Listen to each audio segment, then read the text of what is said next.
ओम शांति। आज के 6 फेब्रुआरी 2026 बाबार अमूल्य महावाक्य आमरा शुनब।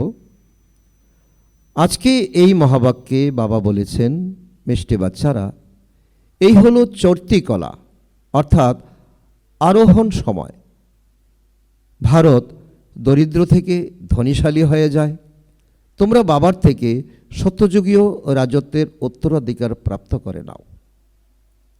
এখন বাবা আমাদের আজকে যে সময়ের মহত্ব বলছেন, দুনিয়াতে মানুষ না বুঝে তারা ধনকে চড়তি কলা মনে করে, ধনের পাহাড় জমিয়ে ফেলে, সম্পত্তির পাহাড় জমিয়ে ফেলে, ডিগ্রির পাহাড় জমিয়ে ফেলে এবং পর্বতে যায়। পর্বতে আরোহণ করার জন্য যেন জীবনের এক মাইলস্টোনকে প্রাপ্ত করেছে। এখন পিতা পরমাত্মা এখন বলছেন, এখন তোমরা আগামী দিনে, এখন যে তোমরা দরিদ্র হয়েছ, দরিদ্র থেকে তোমরা ধনশালী হবে, অর্থাৎ তোমরা শতযুগে যাবে। বাবার থেকে তোমরা শতযুগীয় উত্তরাধিকার প্রাপ্ত করবে। এটাই তোমাদের আরোহণ সময়, অর্থাৎ এটাই হলো তোমাদের সবচেয়ে বড় টার্গেট। ধনকে নয়, সম্পত্তিকে নয়, ডিগ্রিকে নয় এবং কোনো রকম লৌকিক মান সম্মান, লৌকিক পদমর্যাদা, এটা তোমাদের জীবনের লক্ষ্য নয়। লক্ষ্য হচ্ছে এই সময় এখন তোমরা দরিদ্র হয়ে গেছো, মায়া তোমাদের দরিদ্র বানিয়েছে। এখন দরিদ্র থেকে ধনশালী হতে হবে, শতযুগে যেতে হবে। আজকের মুরলী থেকে প্রশ্ন, বাবার কোন টাইটেল শ্রীকৃষ্ণকে দেওয়া যেতে পারে না? কারণ ভগবান একজন, দেবতা অনেক। তার মধ্যে যে পরমপিতা আর শ্রীকৃষ্ণ নিয়ে যে তর্ক বিতর্ক রয়েছে, তো বাবা তার একটা অংশ তুলে ধরছেন, যা পরমপিতা পরমাত্মার টাইটেল তা শ্রীকৃষ্ণের হতেই পারে না। সেটা কোন টাইটেল? উত্তর, বাবা হলেন দীননাথ। শ্রীকৃষ্ণকে এরকম বলবে না, তিনি তো অতি ধনবান, তার রাজ্যে সকলেই ঐশ্বর্যশালী। বাবা যখন আসেন তখন সর্বাপেক্ষা দরিদ্র থাকে ভারত, ভারতকে ঐশ্বর্যশালী করেন। তোমরা বলো, আমাদের ভারত স্বর্গ ছিল, এখন নেই, পুনরায় হয়ে যাবে। দীনবন্ধু বাবাই ভারতকে স্বর্গে পরিণত করেন। তাহলে কি দাঁড়ালো? দীনবন্ধু বাবা এসে আমাদের মধ্যে কেউ না কাউকে বাবা শ্রীকৃষ্ণ বানাচ্ছেন, লক্ষ্মী বানাচ্ছেন। তো এই জন্য বাবা বলছেন যে এক হলো পিতার টাইটেল, এক হলো সন্তানের টাইটেল। তো পিতার টাইটেল সন্তানের সঙ্গে তো মিলতে পারে না। আজকের মুরলী থেকে গীত বেজে উঠেছে, অবশেষে সেই দিন এসেছে আজ, যে দিনের জন্য আমরা অপেক্ষায় ছিলাম।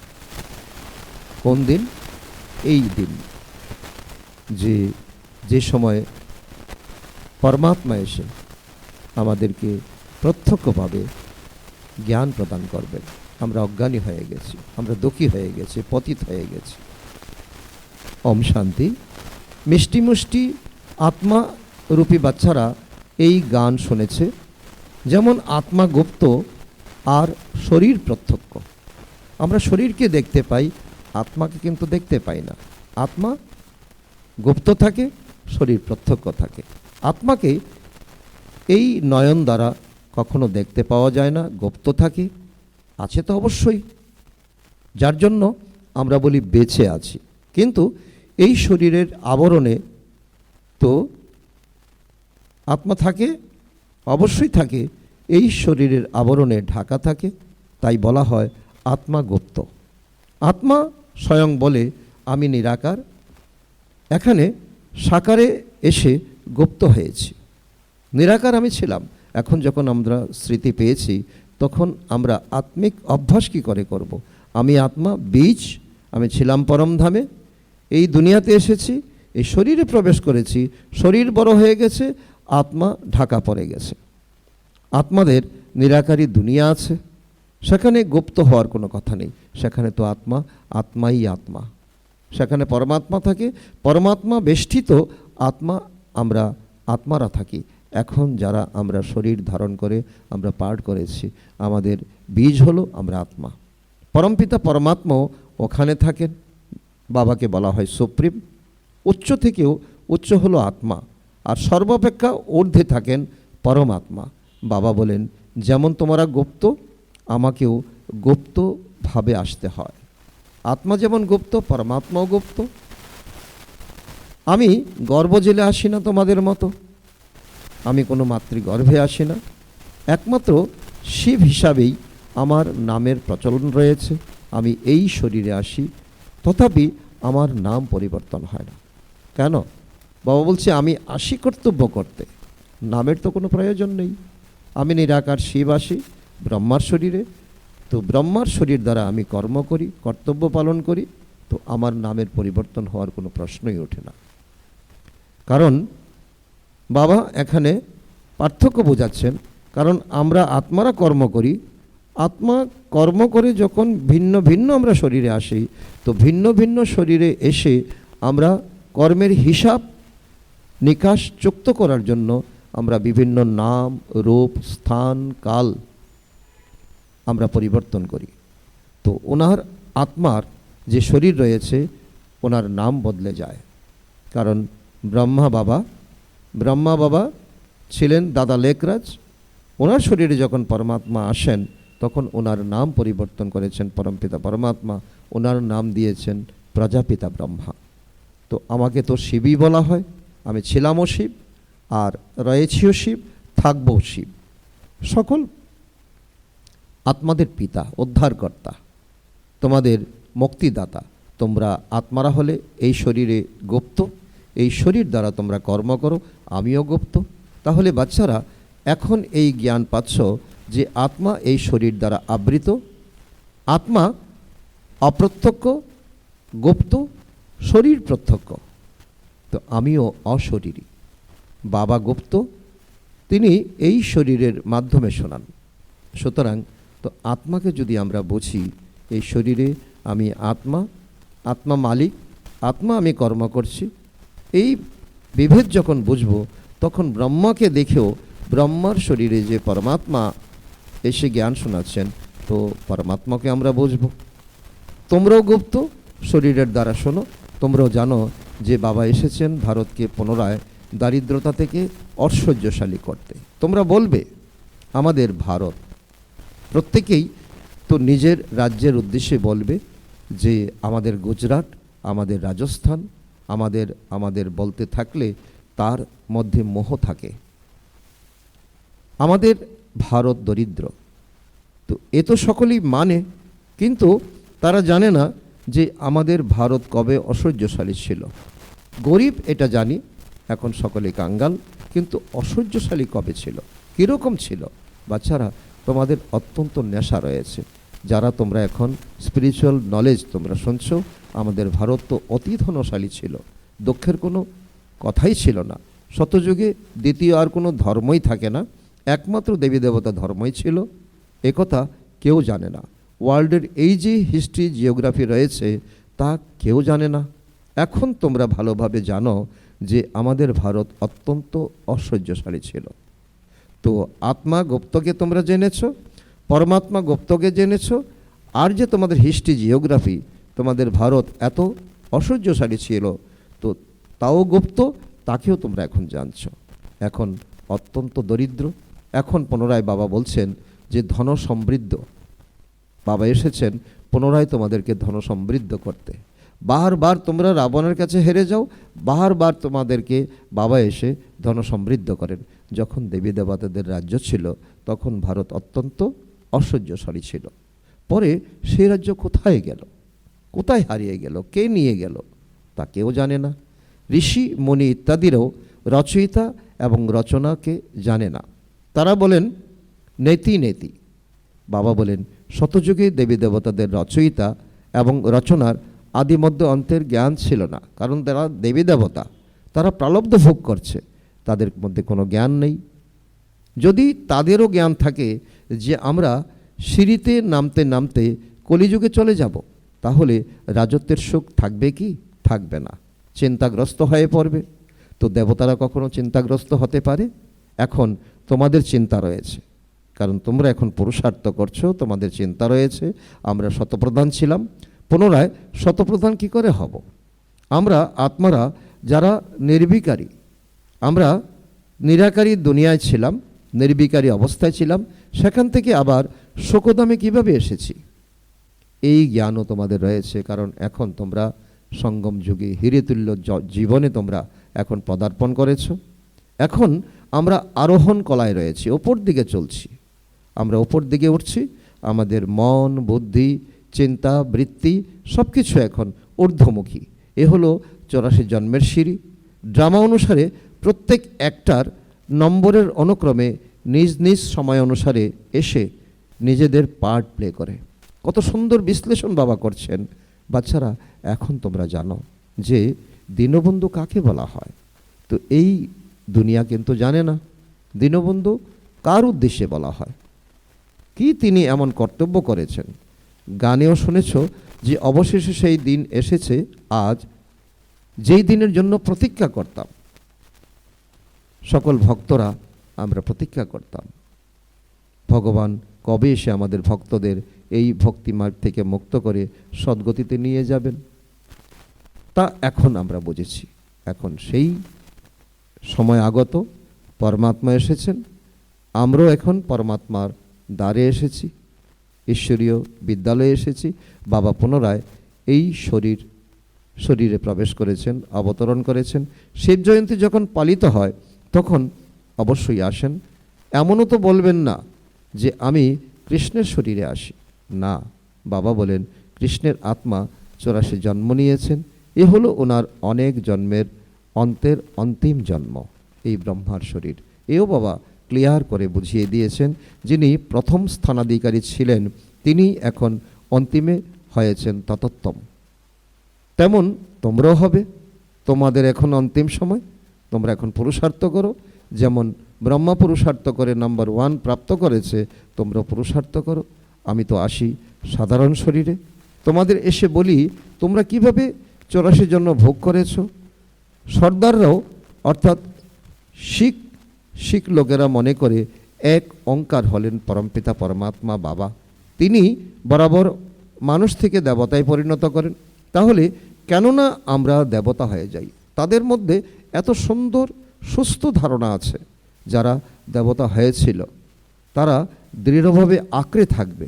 একজনও তো নিজেদের দেবী দেবতা ধর্মের বলে মনে করেন না, কারণ এখন সকলে বলে হিন্দু ধর্ম, হিন্দু ধর্ম। তো অন্যান্য ধর্মের ইতিহাস অতি ক্ষুদ্র, কারোর 500 বছর, কারোর 1250 বছর।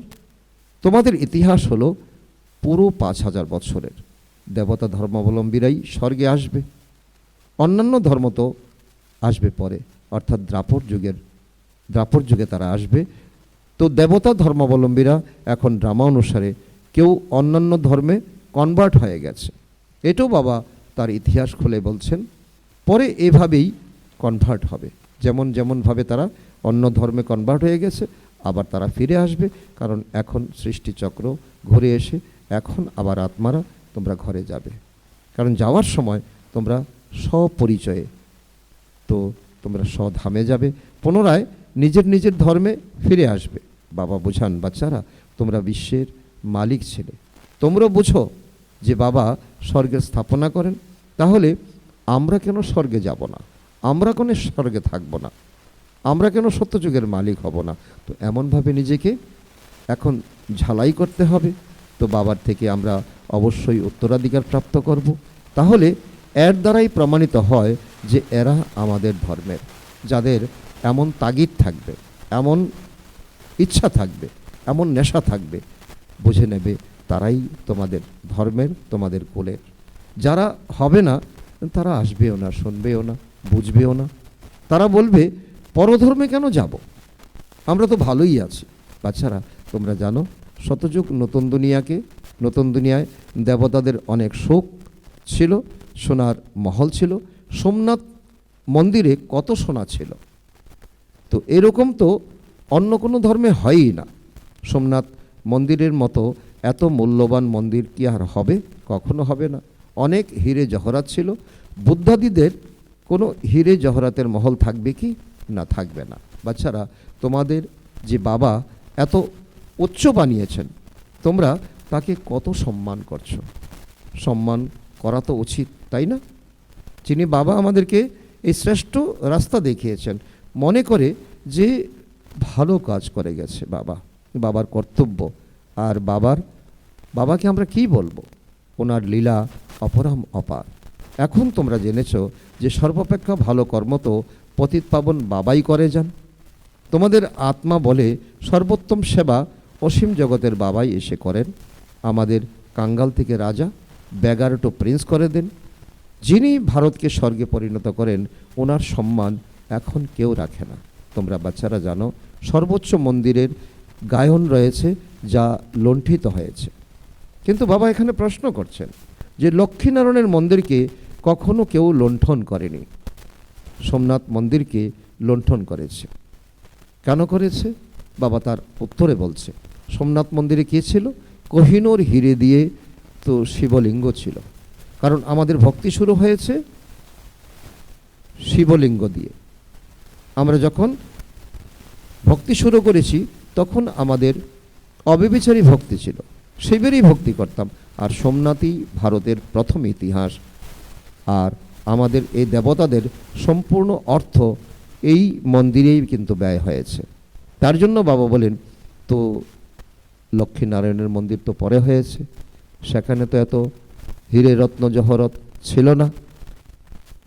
আর তার জন্যই অন্যান্য ধর্মের আত্মারা এই সোমনাথ মন্দিরকে বারবার লুট করে নিয়ে গেছে। ভক্তি মার্গেও অতি ধনবান হয়, রাজাদের মধ্যেও নম্বরের অনুক্রম তো থাকে, তাই না? যারা উচ্চ পদাধিকারী হয়, নিম্ন পদাধিকারীরা তাদের সম্মান করে। সবাইও নম্বরের ক্রমানুসারে বসে। বাবা তো অনুভবী, তাই না? বাবা যেতেন বিভিন্ন রাজসভায় যেতেন, সেখানে বাবার অনেক অভিজ্ঞতা আছে, অনুভব আছে। এখানকার সভা হলো অপবিত্র রাজাদের। পবিত্র রাজাদের সভা কেমন হবে? তাদের কাছে যখন এত ধন সম্পদ রয়েছে, তখন তাদের তো ঘর বাড়িও ততটাই ভালো হবে। তো বাবা সেই অনুভব আমাদেরকে করাচ্ছেন। এখন তোমরা বাচ্চারা জানো, বাবা আমাদেরকে পড়াচ্ছেন, স্বর্গের স্থাপনা করাচ্ছেন। তো আমরা স্বর্গের মহারাজা মহারানী হয়ে যাই, পুনরায় নামতে নামতে আমরা ভক্ত হয়ে যাই। তখন আমরাই সর্বপ্রথমে শিব বাবার পূজারী হব। যিনি বিশ্বের মালিক করেছেন তারই পূজা করব। তিনি আমাদের অত্যন্ত ধনবান করে দেন। এখন ভারত কত দরিদ্র। যে জমি 500 টাকায় নিয়েছিলে তা এখন 5000-এর অধিক হয়ে গেছে, এখন অনেক গুণ বেড়ে গেছে।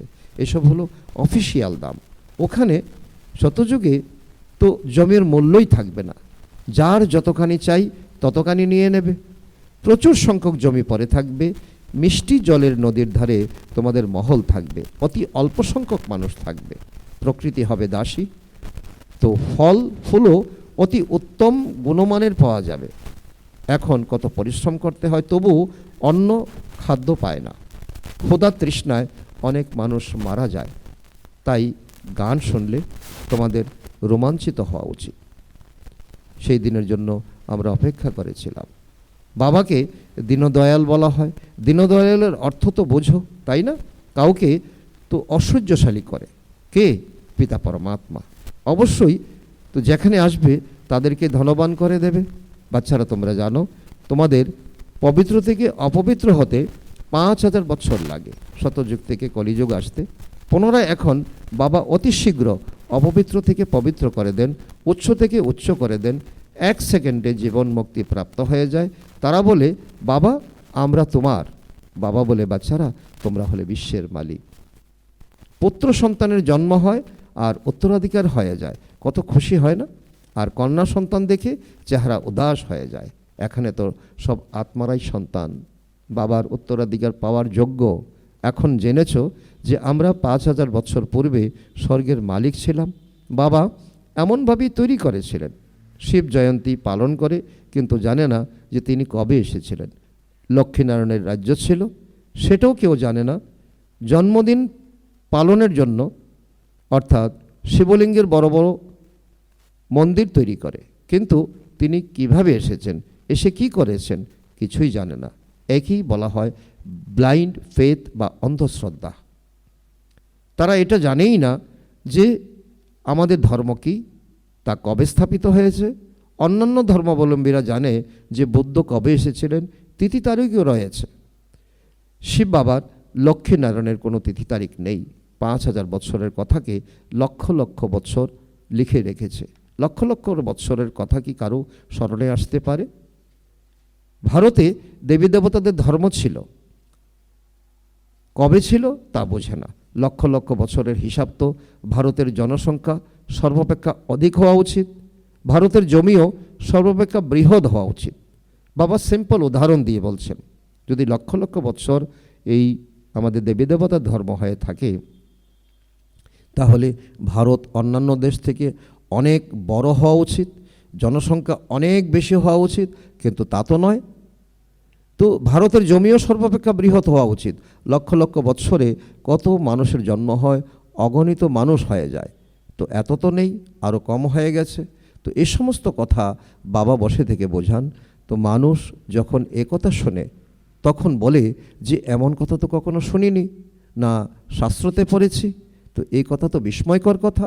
বাচ্চারা, এখন তোমাদের বুদ্ধিতে সমগ্র চক্রের জ্ঞান রয়েছে। এখন ইনি হলেন অনেক জন্মের অন্তের অপবিত্র আত্মা, যিনি শতপ্রধান ছিলেন, তিনি এখন তমপ্রধান, পুনরায় শতপ্রধান হতে হবে।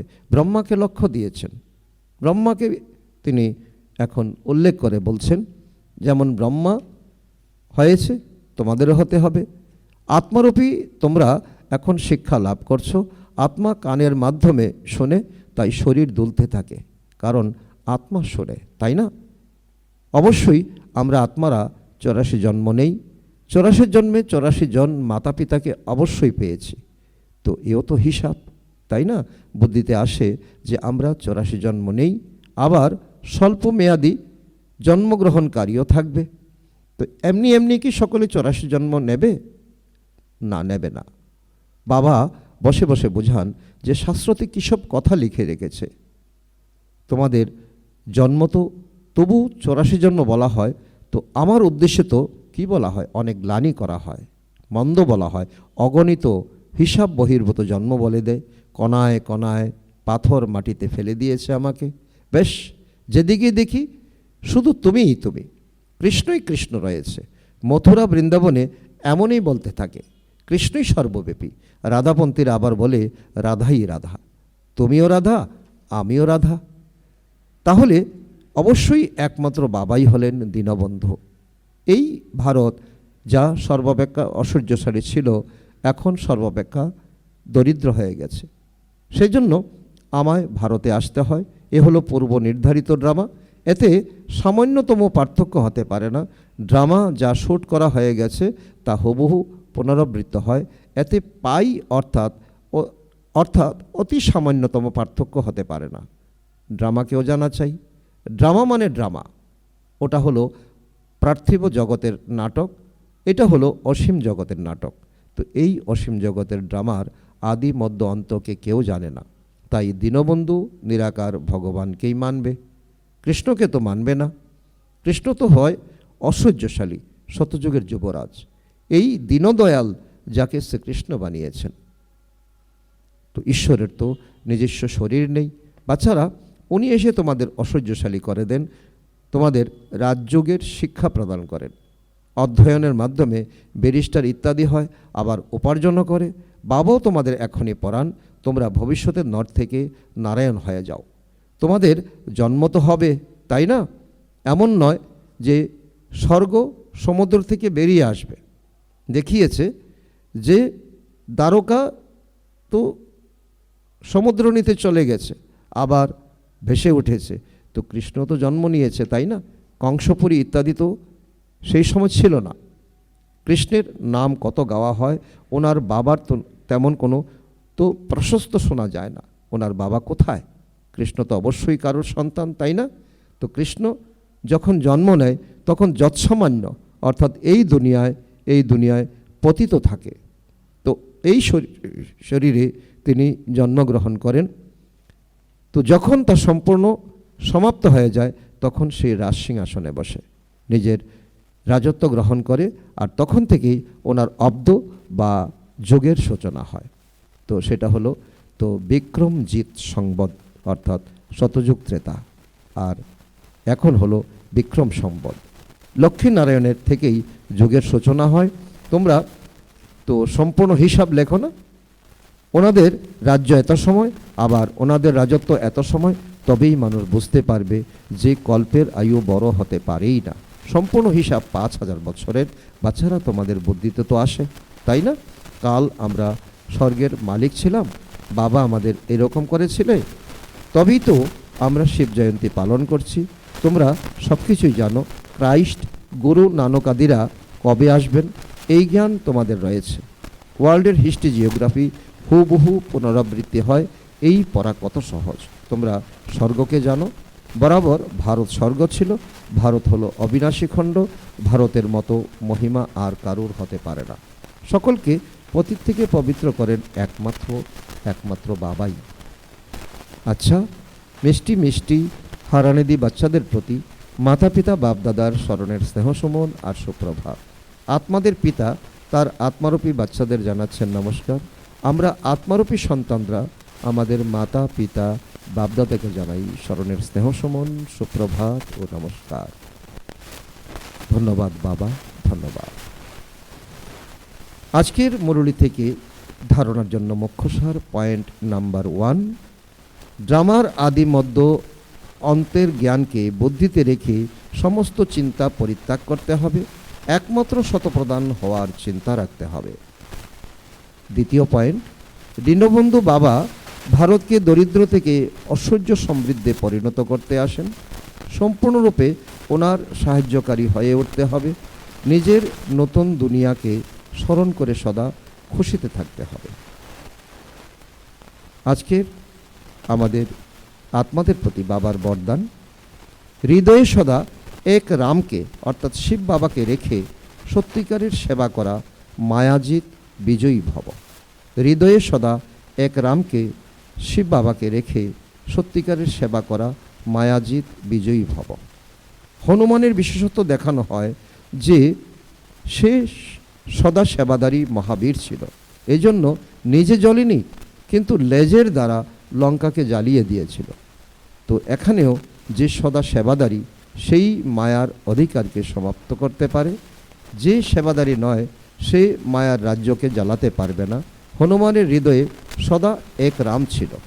তো বাবা ব্যতীত আর কেউ হৃদয়ে যেন না থাকে, নিজের দেহের স্মৃতিও যেন না আসে, তখন মায়াজিৎ বিজয়ী হতে পারবে। আজকের স্লোগান, যেরকম আত্মা আর শরীর হলো কম্বাইন, এইরকম তোমরাও বাবার সাথে কম্বাইন থাকো। যেরকম আত্মা আর শরীর হলো কম্বাইন, এরকম তোমরাও বাবার সাথে কম্বাইন থাকো।